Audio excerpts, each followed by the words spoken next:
you should hate money. Now, hear me out. See, I know we all need money. And I know as for many Christians, as we look at 1 Timothy 6:10, oh, the love of money is the root of all evil. So it's okay if I don't love money. I can still have as much money. I can have as much money as I possibly don't want because, well, I don't love it. I just have so much of it. It's people different reason in different ways. One way that I heard it was quite funny. I had a student, we were talking about money in our youth group, and she talked about how her mom says that, well, money is your enemy. But dad says, love your enemies. And mom says, well, listen to your dad. And so she said, oh, what do I do? Now, that's a fun gesturing about money and our relationship to it.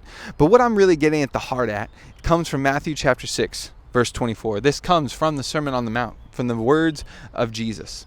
And what Jesus will say to us, I hope, stays with us. See, Matthew 6, verse 24. Jesus, no one can serve two masters. Either you will hate the one and love the other, or you will be devoted to the one and despise the other. You cannot serve both God and money. Now see that phrasing there, you will hate one and love the other. So when I say you should hate money, what I mean is that if you love God, well, that should lead to hating money. Let me say that again. See, Jesus says, either you will hate the one and love the other. That if you love one, you will hate the other. It's not you may, you will. And so if we love God so much, we will hate money. Now, what do I mean by that? What does Jesus mean by that? Because, well, Scripture also says we need money. Jesus in the same chapter will say to pray for your daily bread. And how are you going to pay for that daily bread? Well, you need money to pay for that. You need the bare necessities at the very minimum. That's why we call them bare. So how does this work? Well, I think one context maybe that can be helpful for us is that the Greek term for money here is mammon. And when I think about mammon, there's also this idea that this was a Greek god, a spiritual force that grinds us down.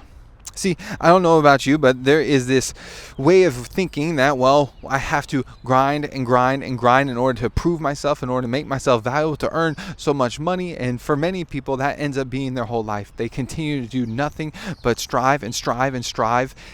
And it is all to serve this god, mammon, that they feel they can never be satisfied. If I just have a little bit more, I'll be satisfied. And the question is, what things do you then sacrifice to work towards that? There was a conference here in Hong Kong amongst churches.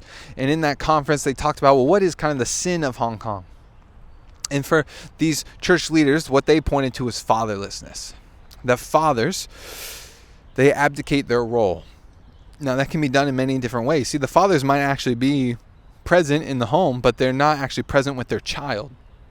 Or where they are present is in work, that they spend so much time working, and even when they're at home, their mind is on work. And why? Because they say, it's just to provide for my family. But they provide for their family by resources, but not actually with love. See, they sacrifice their time. They sacrifice their child's childhood for mammon. They serve at the feet of mammon so that they can feel satisfied. What is the end goal? See, if we love God, that changes the whole thing. That money is not to be loved. It is to be stewarded. It is to be used. It is to bless others. That we are to be generous just as God is generous with us. There are so many different ways in which that changes things to where we do not serve mammon. No, mammon serves us. He is under us. He has no authority. No, we have authority over him. We have authority over money. And so if we love God, we will hate money. Hate the love of money. We will hate serving money. We will use it. We will steward it, but we will not serve it. We will not serve it. See, serve God. Serve God, hate money. Use the money.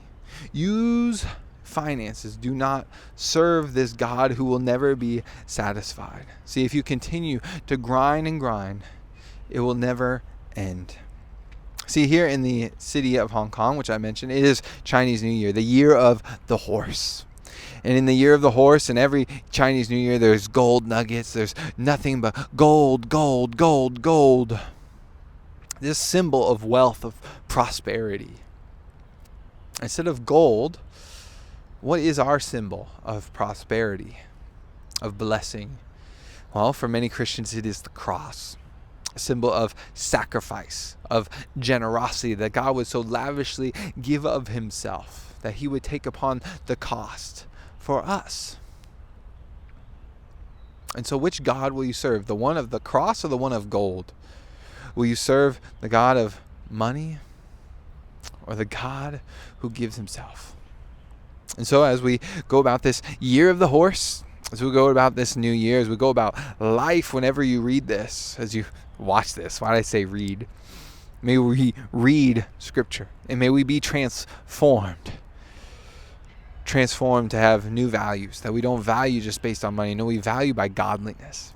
And so may he transform us, and as he transforms us and as we serve him, he is a good master. He's not like Mammon. Mammon is a bad master. Mammon is a tyrannical master. No, but this God, he's the Lord of peace. And so as I close, 2 Thessalonians 3:16 says, may the Lord of peace give you peace at all times and in every way, in your times of need, in your time of abundance. May he give you peace. May he convict you to give. May he convict you to turn from your ways. May he encourage you when you're downtrodden and oppressed. May the Lord of peace himself give you peace, whatever you're going through and in every way. Peace.